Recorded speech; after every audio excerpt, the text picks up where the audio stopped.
Hi hello ನಮಸ್ಕಾರ ಸ್ನೇಹಿತರೆ. ಈಗ ಅದೇ ಒಂದು ಕಥೆಯನ್ನು ಮತ್ತೆ ಮುಂದೆ ಪ್ರಾರಂಭಿಸೋಣ. ಪ್ರಾರಂಭಿಸೋದಕ್ಕಿಂತ ಮುಂಚೆಯೇ ನಿಮ್ಮೆಲ್ಲರಿಗೂ ನನ್ನ ನಮಸ್ಕಾರಗಳು.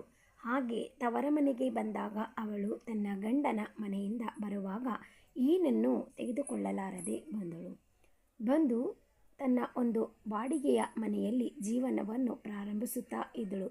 ಆದರೆ ಆ ತಾಯಿಯು ತನ್ನ ಮಗಳನ್ನು ಶಾಲೆಗೆ ಹಾಕಿದಳು. ಆದರೆ ಮಗಳು 5 ವರ್ಷ ಆಗಿದ್ದ ನಂತರ ಶಾಲೆಗೆ ಸೇರಿಸಿ ಶಾಲೆಯನ್ನು ಓದಿಸಲು ಮಗಳಿಗೆ ಕಳಿಸುತ್ತಾ ಇದ್ದಳು. ಆದರೆ ಅವಳು ತನ್ನ ಕೆಲಸವನ್ನು ಮಾಡ್ತಾ ಇದ್ದಳು.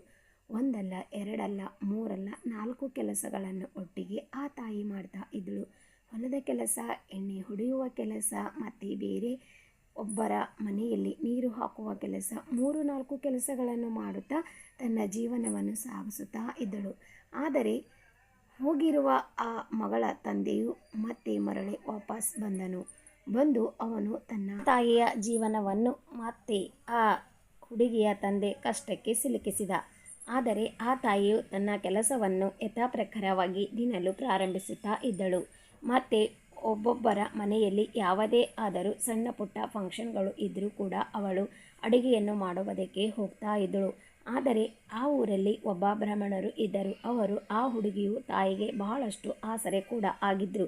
ಅವರು ಅವಳನ್ನು ತನ್ನ ಸತ ಮಗಳಂತೆ ಭಾವಿಸುತ್ತಾ ಇದ್ದರು. ಯಾವುದೇ ಒಂದು ಫಂಕ್ಷನ್ ಪಾರ್ಟಿ ಯಾವುದೇ ಇರಲಿ, ಅವರು ಮನೆಯಲ್ಲಿ ಅವಳಿಗೆ ಬಹಳಷ್ಟು ಕೆಲಸದ ಬಗ್ಗೆ ಆದ್ಯತೆ ಕೂಡ ಕೊಡ್ತಾ ಇದ್ದರು. ಅಷ್ಟೇ ಪ್ರೀತಿಯನ್ನು ತೋರಿಸ್ತಾ ಇದ್ದರು. ಹೀಗೆ ಮಾಡುತ್ತಾ ಆ ತಾಯಿಯು ತನ್ನ ಮಗಳನ್ನು ತೆಗೆದುಕೊಂಡು ಜೀವನವನ್ನು ಕಷ್ಟಕರವಾಗಿ ಪ್ರಾರಂಭಿಸುತ್ತಾ ಇದ್ದಳು.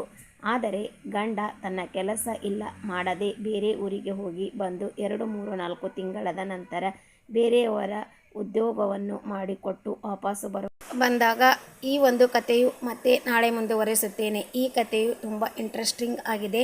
ಏಕೆಂದರೆ ಇದು ಒಂದು ಪುಸ್ತಕದ ಕಥೆಯಲ್ಲ, ನಿಜ ಜೀವನದಲ್ಲಿ ನಡೆಯುವಂತಹ ಒಂದು ಕತೆ ನಿಮ್ಮ ಹತ್ತಿರ ಹಂಚಿಕೊಳ್ಳುತ್ತಾ ಇದ್ದೇನೆ. ಎಲ್ಲಿ ಸ್ಕಿಪ್ ಮಾಡಬೇಡಿ, ಪೂರ್ತಿ ನೋಡಿ. ಮತ್ತೆ ಮುಂದಿನ ವಿಡಿಯೋದಲ್ಲಿ ಸಿಗೋಣ. ಅಲ್ಲಿವರೆಗೂ ತಮ್ಮೆಲ್ಲರಿಗೂ ಧನ್ಯವಾದಗಳು ಮತ್ತು ನಮಸ್ಕಾರಗಳು.